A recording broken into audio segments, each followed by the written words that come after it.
আসসালামু আলাইকুম। আজকে তৈরি করে দেখাবো পুরান ঢাকার বাবুর্চি স্টাইলে গরুর মাংসের তেহারি।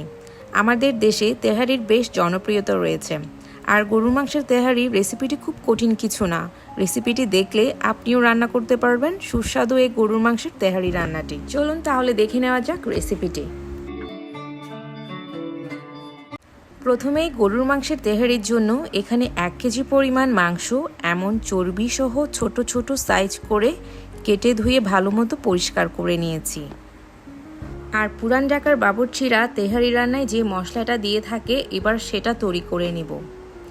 এখানে ছোট সাইজের 4 টুকরো দারচিনি, 12 থেকে 15টার মতো গোলমরিচ, 4 থেকে 5টি লবঙ্গ, 5টি সবুজ এলাচ, 2টি ছোট সাইজের জয়ত্রী এবং 1 চা চামচ পরিমাণ জয়ফল। জয়ফলটা গোটা ছিল না, তাই এটা পাউডার করে দিলাম। এবার সব মশলাগুলো না বেজে একটা ব্লেন্ডারে ব্লেন্ড করে নিতে হবে। ব্যাস হয়ে গেল তেহারি মশলা। আর এভাবে মশলাটা সংরক্ষণ করে রাখলে যখন তেহারি খেতে মন চাইবে ঝটপট তৈরি করে নেওয়া যাবে। এরপরে নিলাম 1 কাপ পেঁয়াজ কুচি, 1 টেবিল চামচ রসুন বাটা, 1.5 টেবিল চামচ আদা বাটা। আরও নিলাম 1.5 টেবিল চামচ টক দই, 10 থেকে 12টি আস্ত কাঁচামরিচ এবং 3 টেবিল চামচ নিয়ে নিলাম পাউডার দুধ আর স্বাদ মতো লবণ। এই উপকরণগুলো থাকলে দোকানের চেয়েও মজাদার তেহারি আপনি বাসায় তৈরি করে নিতে পারবেন। এবার তেহারি রান্না করার জন্য একটি পাতিলে 1/2 কাপ সরিষার তেল দিলাম। তেহারি রান্না কিন্তু অবশ্যই সরিষার তেল দিয়েই করতে হয়। এবার এতে কেটে রাখা পেঁয়াজ কুচিগুলো দিয়ে দিলাম। পেঁয়াজ কুচিগুলো বেরেস্তার মতো করেই ভেজে নিতে হবে। প্রথমেই একটু ফেনার মতো দেখা যাবে, আর এভাবে নেড়ে চেড়ে নেওয়ার কিছুক্ষণ পরই পেঁয়াজের হালকা কালার আসতে শুরু করলে আস্তে আস্তে ফেনাগুলো চলে যাবে। এবার এখান থেকে অর্ধেক পেঁয়াজ বেরেস্তা তুলে নিচ্ছি, পরে ব্যবহার করব তাই। এখন দিয়ে দিচ্ছি আদা রসুনের বাটা। ভালোভাবে আদা রসুনের বাটাগুলো 2-1 মিনিট নেড়ে চেড়ে নিতে হবে। এরপরে অ্যাড করে দিচ্ছি কেটে ধুয়ে রাখা গরুর মাংস। মাংসগুলো এভাবে 3 থেকে 4 মিনিট আদা রসুনের সাথে একটু রান্না করে নিতে হবে।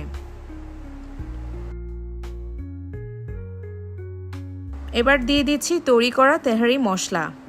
আর এখানে যে পরিমাণ গোটা মশলা আমি ব্লেন্ড করেছি পুরোটাই কিন্তু 1 কেজি পরিমাণ গরুর মাংসের তেহারি রান্নায় দিয়েছি। আবারও একটু নেড়ে দিতে হবে।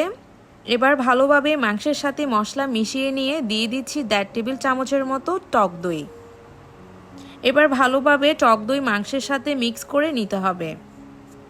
আর এদিকে ঝালের জন্য আস্ত কাঁচামরিচ এভাবে সামান্য সামনে থেকে ভেঙে দিয়ে দিচ্ছি। এতে করে কাঁচামরিচের খুব সুন্দর একটা ফ্লেভার পাওয়া যাবে। যারা ঝাল একটু বেশি পছন্দ করেন কাঁচামরিচটা বাড়িয়েও কিন্তু দিতে পারেন।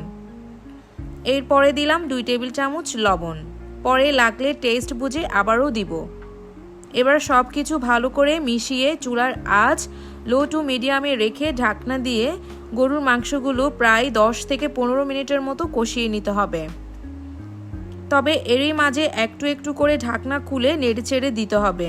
তেহারি রান্নায় অনেক কম মশলা ব্যবহার করা হয় অন্যান্য সব বিরিয়ানি রান্নার থেকে, তাই এই রান্নাটা যতটা আমরা কঠিন মনে করি আসলে কিন্তু তা নয়। প্রায় 15 মিনিট মাংসগুলো এভাবে কষিয়ে নেওয়ার পরে উপর থেকে কিছুটা তেল বোঝা যাবে। আর এই পর্যায়ে মাংসগুলো সিদ্ধ করার জন্য আমি পানি দিয়ে দিচ্ছি প্রায় 2 কাপের মতো। সব গরুর মাংসের কোয়ালিটি কিন্তু সেম না, তাই আপনার গরুর মাংস সিদ্ধ হতে যতটুকু পরিমাণ পানি দরকার ততটুকু পরিমাণ পানি দিয়ে মাংসটা সিদ্ধ করে নিতে হবে। এদিকে তেহারি রান্না করার জন্য 2.5 কাপ চিনি গুঁড়া চাল নিয়ে নিলাম। এরপর পানি দিয়ে ভালো মতো চিনি গুঁড়া চালগুলো ধুয়ে নিতে হবে। এদিকে প্রায় 25 থেকে 30 মিনিট পর ঢাকনা তুলে চেক করে নিচ্ছি গরুর মাংসগুলো সিদ্ধ হয়েছে কিনা। দেখতেই পাচ্ছেন মাংসগুলো বেশ ভালোভাবে সিদ্ধ হয়ে গিয়েছে। আর তেহারি রান্না করার জন্য গরুর মাংস রান্নাটি এই পর্যায়ে একদম কমপ্লিট। এবার একটি চামচ দিয়ে মাংসগুলো এভাবে আলাদা করে নিতে হবে এবং এর মশলা দিয়ে কিন্তু পোলাও রান্নাটি হবে। মাংসগুলো এভাবে তুলে নেওয়ার পরে এখানে আলাদা করে আমি পোলাও রান্না করার জন্য আর তেল ব্যবহার করছি না। এই তেলেই পোলাওয়ের জন্য চালগুলো দিয়ে ভালোভাবে নেড়েচেড়ে নিতে হবে। মাংস রান্নায় 5টার মতো কাঁচামরিচ দিয়েছিলাম, এবার বাকি কাঁচামরিচগুলো পোলাও রান্নায় ব্যবহার করছি। দিয়ে দিলাম 3 টেবিল চামচ গুঁড়ো দুধ, আর তেহারির স্বাদ একদম দোকানের মতো চাইলে গুঁড়ো দুধ অবশ্যই কিন্তু ব্যবহার করতে হবে। ভালোভাবে সব কিছু মিশিয়ে আরেকটু ভাজা ভাজা করে নিতে হবে চালগুলো। পোলাওয়ের চালগুলো এমন ভেজে নেওয়ার পরে এতে পানি দিয়ে দিচ্ছি প্রায় 5 কাপ। সেম মেজারমেন্ট কাপে আড়াই কাপ চালে 5 কাপ পানি, মানে যতটুকু চাল তার ডাবল পানি দিলাম, একদম সহজ হিসাব। ভালোভাবে চালগুলো পানিতে মিশিয়ে নিয়ে একটা বলকুটা পর্যন্ত রান্না করে নিতে হবে। আর এই পর্যায়ে চেক করে নেবেন লবণ ঠিকঠাক হয়েছে কিনা। পানিটা অনেকটা কমে এসেছে। এই পর্যায়ে সব কিছু ভালো করে আবারও মিশিয়ে নিতে হবে। এখন ঢাকনা দিয়ে চুলার আঁচ একদম লোয়ে 5 থেকে 6 মিনিট রেখে দিলেই পোলাও রান্নার চাল ভালোভাবে সিদ্ধ হয়ে যাবে।